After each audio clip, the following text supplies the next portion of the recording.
Okay, I think we are live now, but I see some problem.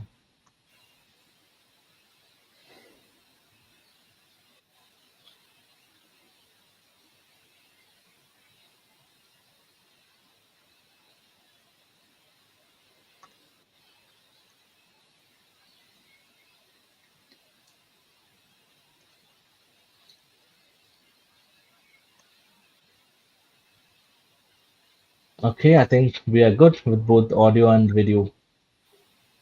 Okay, let us get started. Hello, everyone. I'm Sunil Kumar Das, and welcoming you all to the Sunil Show. On this podcast, we dive into the exciting world of IT project management, from discussing project management to product development and business analysis, to exploring the latest trending technologies. We cover it all. So today, I'm excited to welcome our guest, Corina, to the show. So it's great pleasure to have you here, Corina. Welcome to the show. Thanks for having me, Sunil.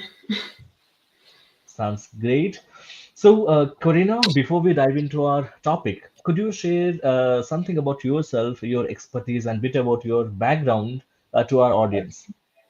Yeah, thanks, Sunil. So, yeah, my name is Corona Freitag, and I'm executive coach, advisor, and speaker with over 30 years of expertise in natural and human sciences through university, industry, and continuing education. I lived in different countries and worked for over 18 years globally in the automotive and in the chemical industry, together with people on the shop floor up to the senior vice president level. In my last position, I worked for over 5 years as a global operational excellence leader. Regarding my background, I hold a PhD in chemistry. I'm certified as a Lean Six Sigma black belt, and I'm Mhm. certified as an executive coach. And I received my associate certified coach credential through the International Coaching Federation, which is the gold standard of professional coaching. Some fun facts: I'm married, and some months ago, my husband and I we moved to a new house. The house is new to us, but itself it's not so new anymore. So therefore, at the moment, I do a lot of things like plastering the walls and removing wallpaper in my free time. And to re-energize, I like to do some yoga, to go for a walk or a run. And if there's a bit of time left, I like to play the piano. That's brilliant. I think recently you're going through a lot of multitasking things. You have to deal with your professional life as well as you have to set your new home. So that sounds good. So to start with, I am a little curious to understand one thing. Now, what inspired you to explore the connection between the mental toughness and the leadership? How do you linkage between these two verticals? Say it again: the mental toughness and The leadership. the leadership. Okay. Um, yeah. So because my experience is that by training your mental toughness, it's I mean, first of all, it's more like about yourself. So training your mental toughness to me means that you strengthen the part of your brain that serves you and quiet the part that sabotages you. But then with this, automatically you become a better leader, and therefore I connected with leadership. Yeah. That's great. Yeah. So today we will understand everything about conflict resolution. But yeah, I would like to understand one thing, right? How does conflict resolution, contribute to your personal as well as professional growth in the workplace? um yeah, so I have to say, for me it's like it's not that I say I love conflict. I have to say that for years I tried to avoid it.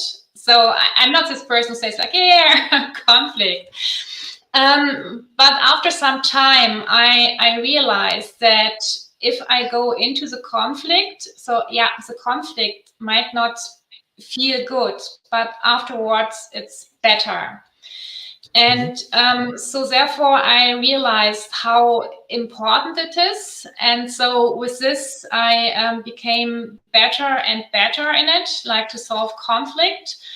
And yeah, I mean, I would say it helps absolutely. I mean, personally, but also at the workplace. Because if you have there all the time like a smoldering conflict, and I see this also like with my clients. I mean, some of them, they start already like to think about leaving their job because yeah, they worry so much about the conflict. It gives them like stomach ache and headache, and they wake up during the night. And therefore, I found out that if people are not good with it, that it's very important to be able to solve conflict. That's true. This is much important to learn this particular skill in order to thrive at your workplace. So suddenly we'll come to that point. However, you know, could you light on something on what exactly the mental toughness meaning? What exactly it means. Mm-hmm. So it's really about how you react to negative situations in life with like a positive rather than a negative mindset. And I mean, as I mentioned already, like that to quiet the part in your brain that sabotages you and to strengthen the part that serves you. So we have all these voices in our head, and they tell us if we are mentally not so tough, they tell us like a lot of negative things. And so they judge us, and yeah, depending on, so it's then also like different for different people what those different voices tell us. And then they lead for some people maybe that they avoid doing things, or some other people like overdo things. Mhm. And so here then really training the mental toughness really helps to find the balance and to quiet those voices. And I mean, we don't want to get rid of those voices totally, because they are good as an alert signal. So it's kind of like if you compare it with pain, for example. So, and if you ask like if pain is good for you, then I say yes, because as an example, if you put your hand on a hot stove, you want to feel pain, otherwise you would leave your hand on the hot stove and you would harm yourself very seriously. And the same is like with those voices and those negative emotions. We want to have them, but really just for a second as an alert signal that something is wrong. And if we stay in this negative emotions, then we have this tunnel vision, and we only focus on the negative stuff, and we are not able to see all these great opportunities around us that could help to solve our challenge. And yeah, so therefore it's good to have negative emotions and these voices, but really only for a split second, and not that we are battering ourselves with this. Right. So I would personally take one thing that mental toughness is not about, uh, you know, it's all about the mindset, the best approach to view a problem when it comes to within your team or in your project. So it's all about the mindset, right? Now, one another important thing we need to understand is how can the leaders cultivate this particular mindset within themselves as well as in their teams. Because you, as a leader, it's your responsibility to empower your team, to educate your team, to guide or mentor your team. From that standpoint, you, as a leader, you must cultivate that mindset within you as well as within your team. So, Mhm. what will be your strategy to do so? Mhm. Yeah, so I have one tool I like to use for myself, but also for my clients, that they are able to build their mental toughness, and it's called positive intelligence. And there are kind of like, three mental core muscles that need to be trained. And I mean, for sure, we Hmm. don't have muscles in our brain, they are neurons, but I like to use the example like with the muscles. So, for example, if I want to get like bigger arm muscles, I need to train, I need to go to the gym, I need to start like lift weights. And the more I do it, and then also when I start to increase the weights, the bigger my arm muscles become, and then also with time I can lift like heavier and heavier weights. If at one point I stop training, then that might work for some days, weeks, but after a while my muscles fade away. And the same is Correct. like for our mental toughness. We need to train it to grow it, to improve it, but then also to maintain it. And I mentioned already like these voices in our head. So these like negative voices. And this is like one muscle really to be able to catch them and to know, this is my negative voice speaking to me. Another muscle is like, um, yeah, it's called with this concept like the sage. And it's there's like a special perspective that like every outcome can be turned into a gift and opportunity. But also this needs to be learned. I mean, at the beginning, it's kind of like, if something bad happens, like, okay, how can I turn this into a gift or opportunity? I don't see there like a gift or opportunity. But also this you can really practice and ask yourself the question again and again, where is the gift and opportunity? And at the beginning, this might work with like, that you see like the gift when you missed like the train. And maybe after a while, when you really build your mental muscle, that then also you can see the opportunity when you lost your job. And the third one is the so-called self-command. And what I mean with self-command is this, when those voices start to speak to us, that we can move them away. And we do this, or we can learn this by using our senses, like our sense of sight, smell, taste, um, of hearing, and also sense of touch. And so when we use those different senses, this also activates this region where our sage is. And so doing these exercises, this then really helps to train your mental toughness. And so this is like first like a foundation. And the Hmm. interesting part is really when you do this, it really starts that you um yeah with like maybe first like minor situations where you first were not able like to deal with them, or they were stressful, that you are able to handle them better. And then like with bigger and bigger situations. And the interesting part, what I see with my clients when they do this, then the coaching is far easier, because they are far open to see like all those opportunities, how to, solve their challenges. And so, for a leader, I can only then like say, train your mental toughness first, that you do it yourself to see what an impact it has on yourself. And I mean, then you can use like first some of those tools, then maybe also like for your team. But then if your team is open, then also maybe do it together with your team, or gives your team the chance that they can do this as well. Mm. Correct.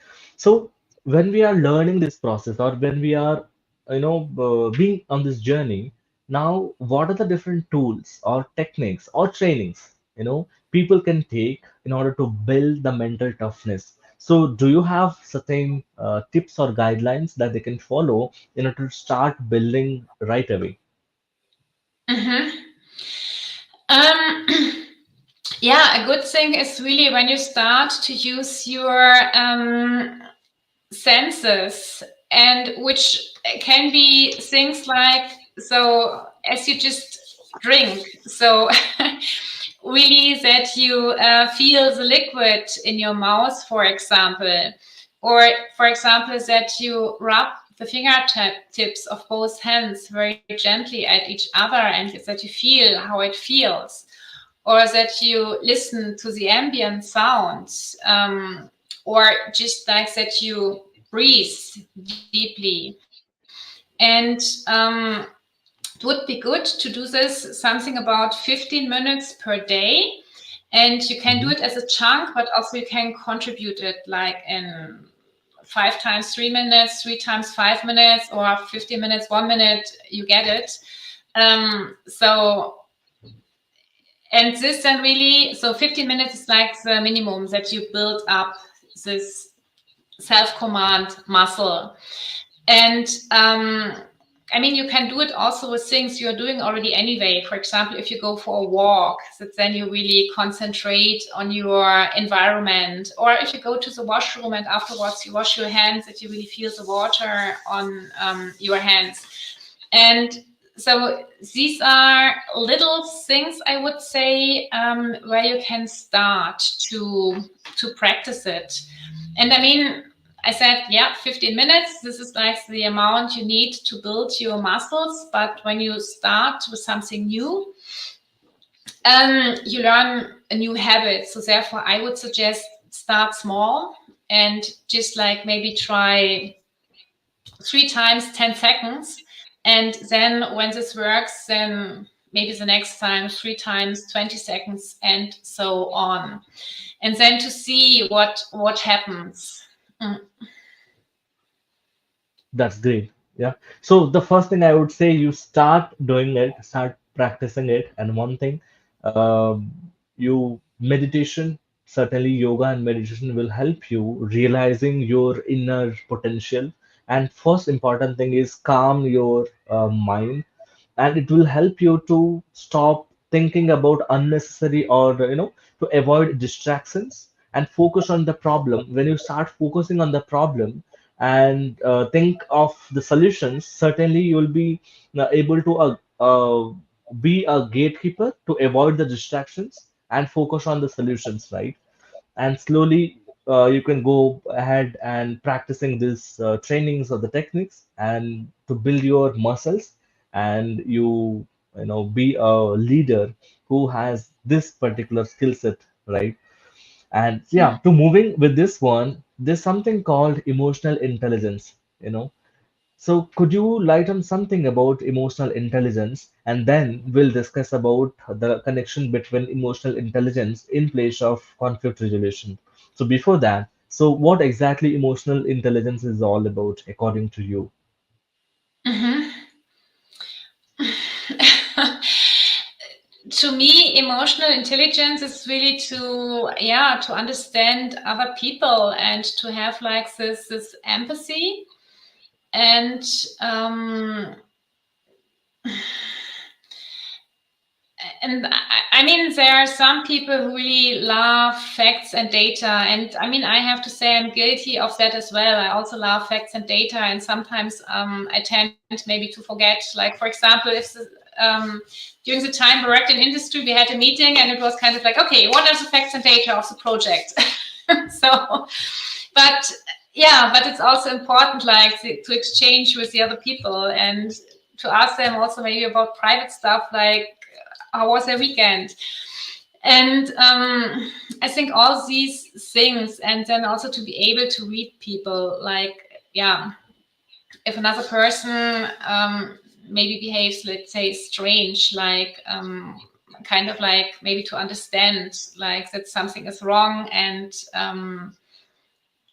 to understand now is it appropriate maybe to ask, and if you can support the person, or maybe for this moment just leave the person and don't say anything. So these kind of things, I would say this is like emotional intelligence for me.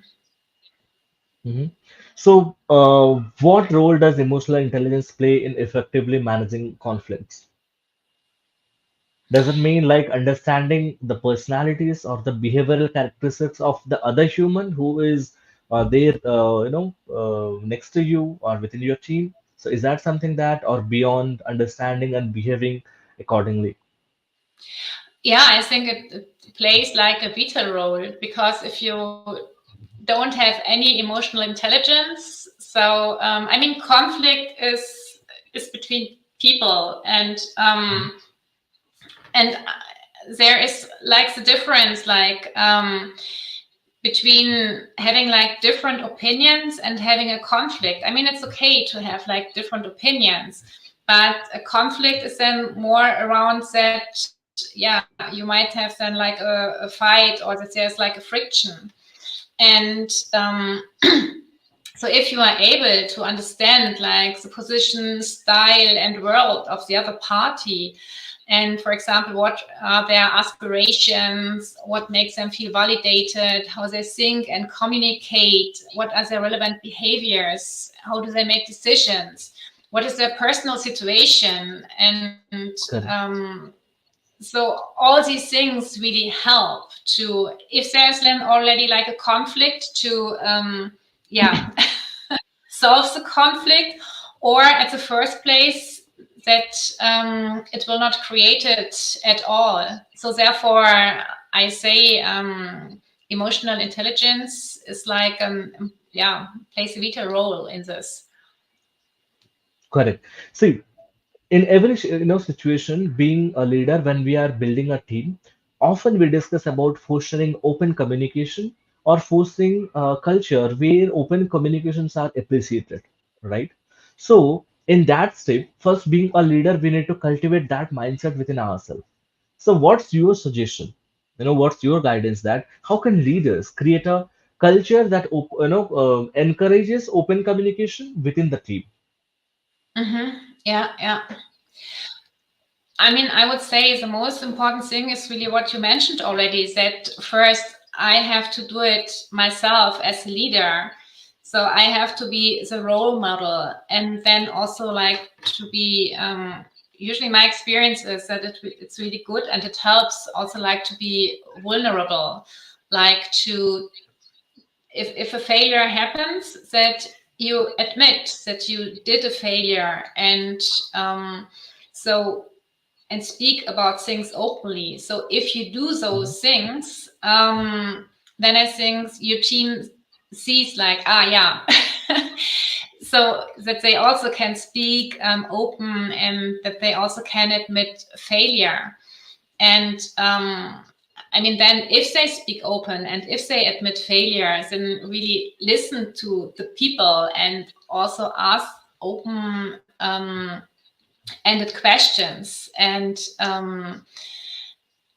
yep.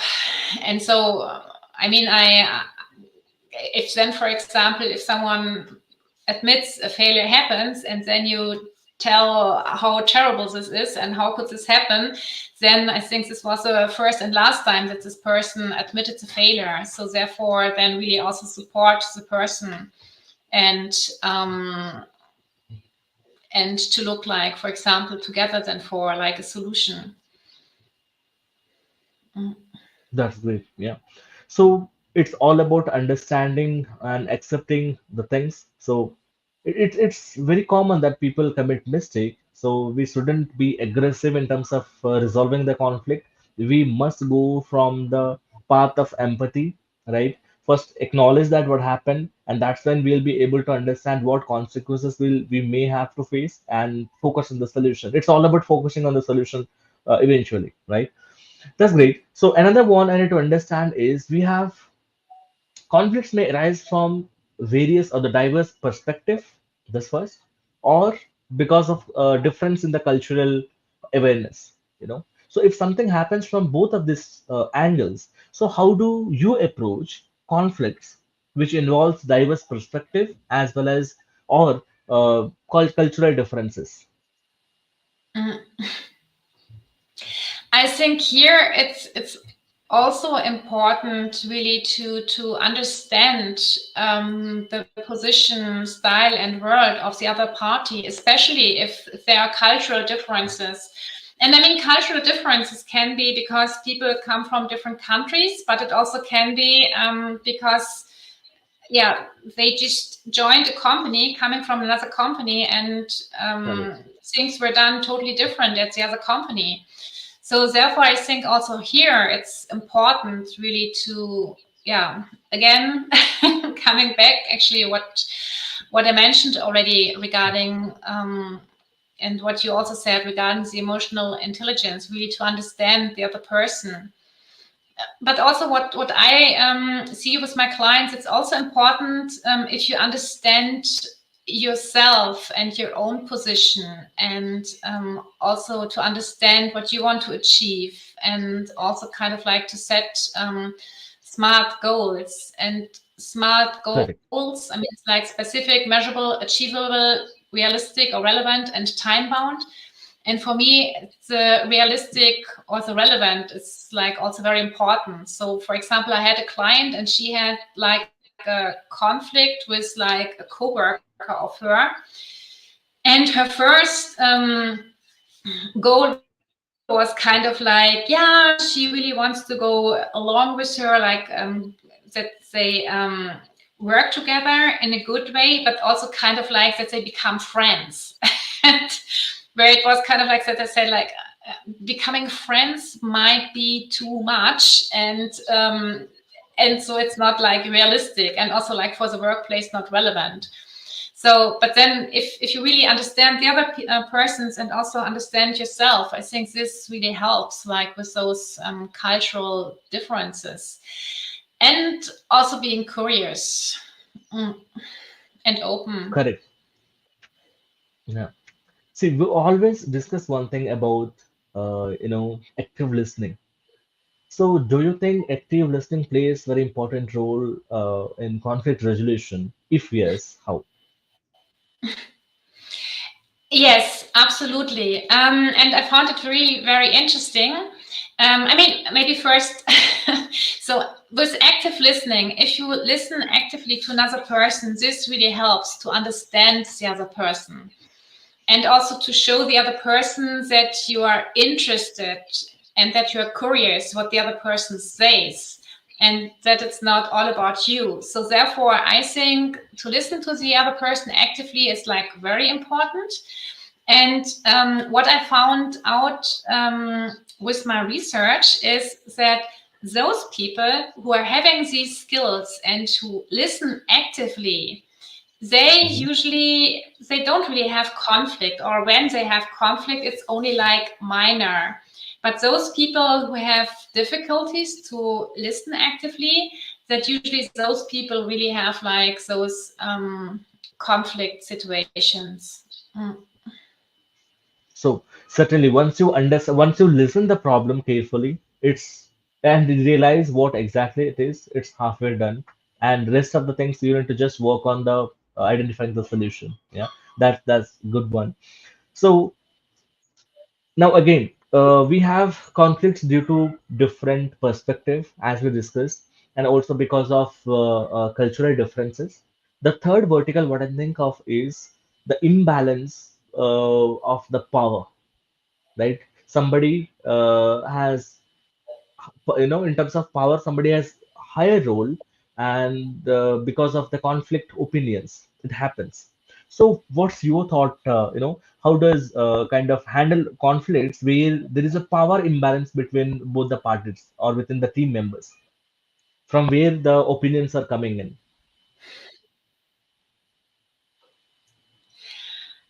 Um, I now really had difficulties to understand you. I think the internet connection was not very good. Okay, let And me now. No problem. Let me um, repeat the question. So, how do we handle conflicts where there is a power imbalance between the parties? Let's say we have a team member of two to three different people where we are working on a project. Yeah. So, I think there is some internet issues. Let's wait for a minute while Corina is joining back again.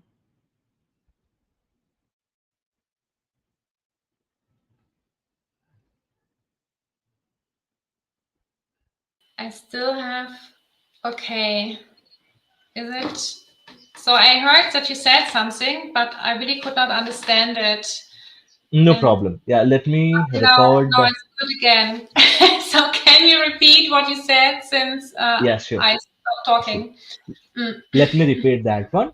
So, just now we discussed two verticals. One, the conflict because of various perspectives. Similarly, the conflicts because of the cultural barriers or the differences. Similarly, the third vertical could be is the imbalance of power of between the parties. Let's say we are working on a project where 4 to 5 different stakeholders are involved and they have different power or authorities. Because of that power, conflict may arise. So in that situation, how do you handle that one? Because it's all about the power imbalance between the parties, right? So how do you handle this one? That's a good question. I mean, if you, I think, I would say this kind of like depends. I mean, especially like I could imagine that if you are in a project working like together, and for example, if then maybe there's like a person who is like very experienced, and so maybe, and also maybe it's like senior, so then I think from you would perceive this person like with like more power. Hmm. And so if this person is then like using it like kind of like, hey, I'm more experienced and I'm more than you, then I would say for sure this will cause friction. And so, but if this person uses his or her power like to support the other people and that they can learn from him or her, or like somehow help them.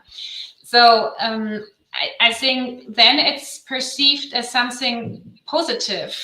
So therefore, I would say it's really, yeah, if people misuse their power, I would say, yeah, absolutely, this will become to an issue. But if they use it in a positive way to support the other people, then I would say, hey, there should be no issue. Mm. That's really, a good one. So whenever we work with a diverse team with various experience, comes to the on the table. So we must be aware of our words and the factual representation that we do and how do we put our points. It all matters. That's a good one. So I would like Yeah. to understand one thing, setting up the expectations or the boundaries. So how does setting up clear expectation and boundaries help in terms of conflict resolution?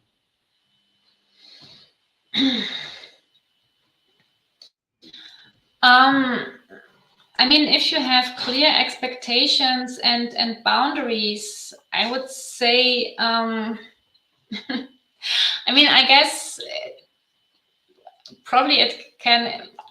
I guess this really depends a lot on the persons and on the situations. I mean, for some people, I guess it's good and they like to have clear expectations and boundaries, but others they really do not like it. And therefore, I think it's difficult to give you just like one answer, because to me it really it depends on the like the whole situation. So where I say in some contexts it can be good to have this, but in other contexts it might be not so good. Mm, Mhm. yeah. Okay. So do you have something to tell about, currently given the culture that remotely working culture, you know, we have to work with people from diverse time zones. Being a leader, you have to be available for your team. So how do you navigate conflicts within your team, those are working remotely? Because that's where you Um, won't get a chance to.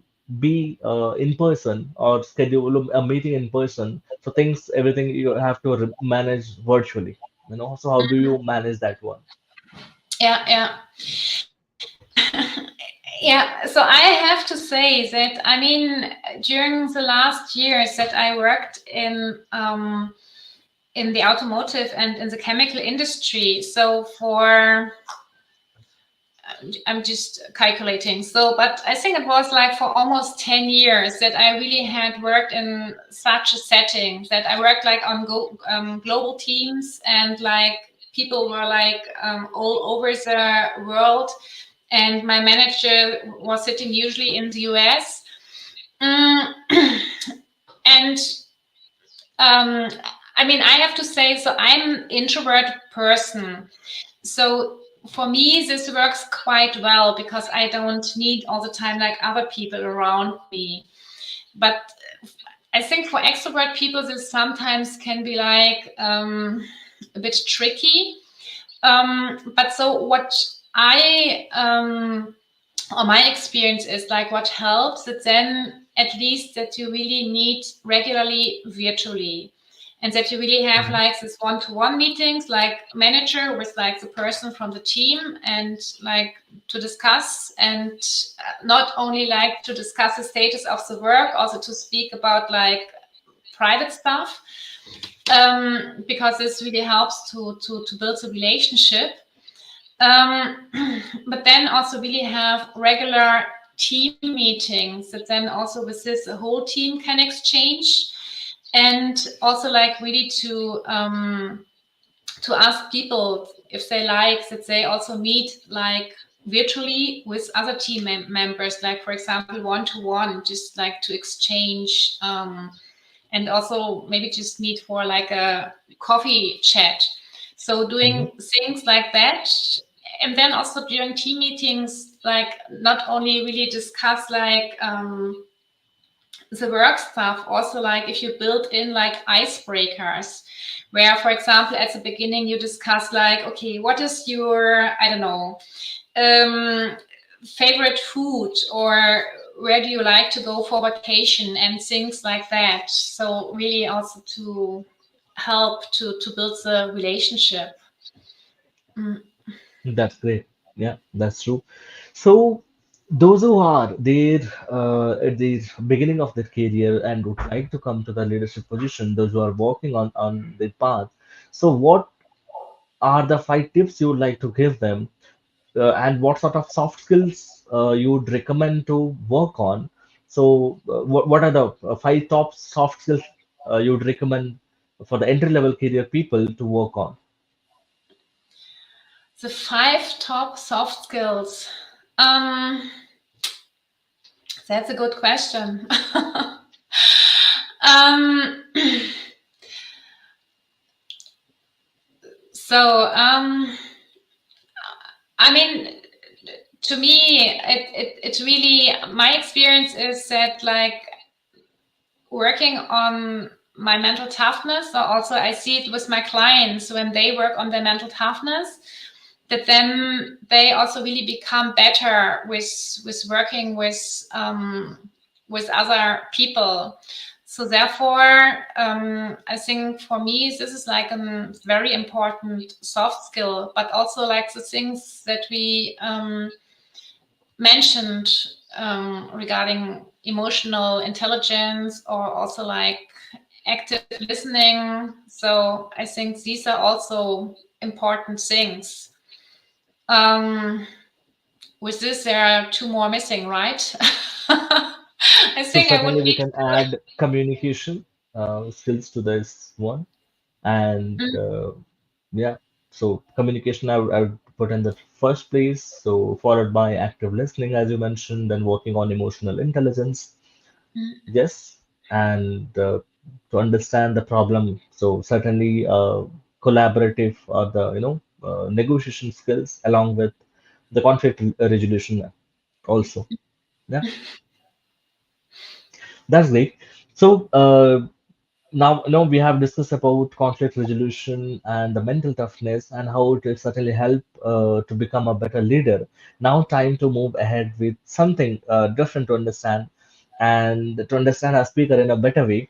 So, Karina, just to understand, what is your hobby or interest that you have picked up recently that brings you joy outside of your work? It's not related to work, but certainly you have picked up something which helps you both professionally as well as personally. Mm-hmm. I have to say, at the moment, I spend a lot of like renovating the house. But I think this is more like something, yeah, I need to do. I mean, for me, it's really,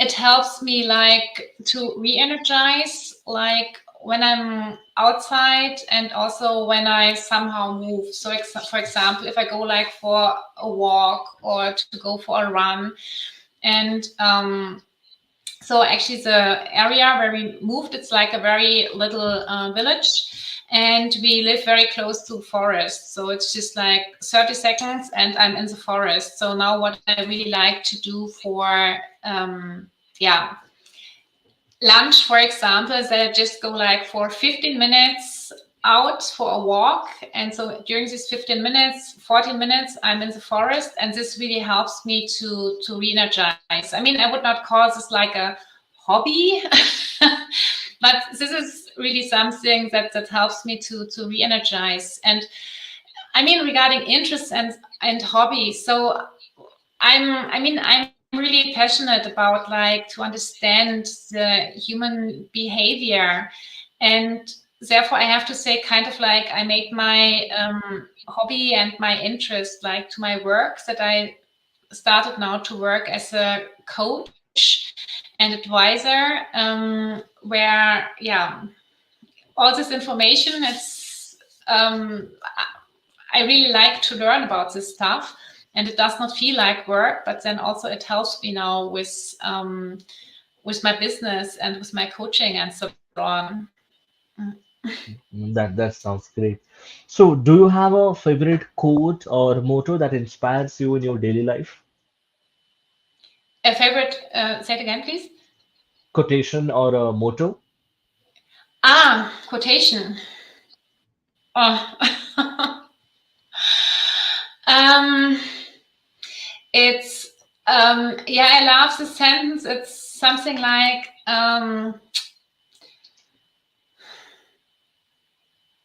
it goes something like, when nothing is certain, that everything is possible. And I think it goes on, but usually I only remember those two sentences. Yeah. Mm. Sure, that's great. Yeah.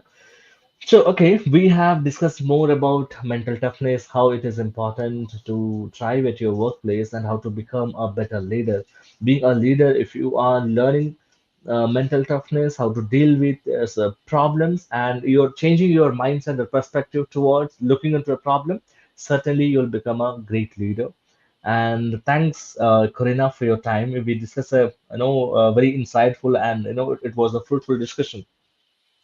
Certainly, we'll meet with a new episode, everyone. Thanks for your time. Thanks for watching this show. And Corina, for your time. It's really appreciable and appreciated.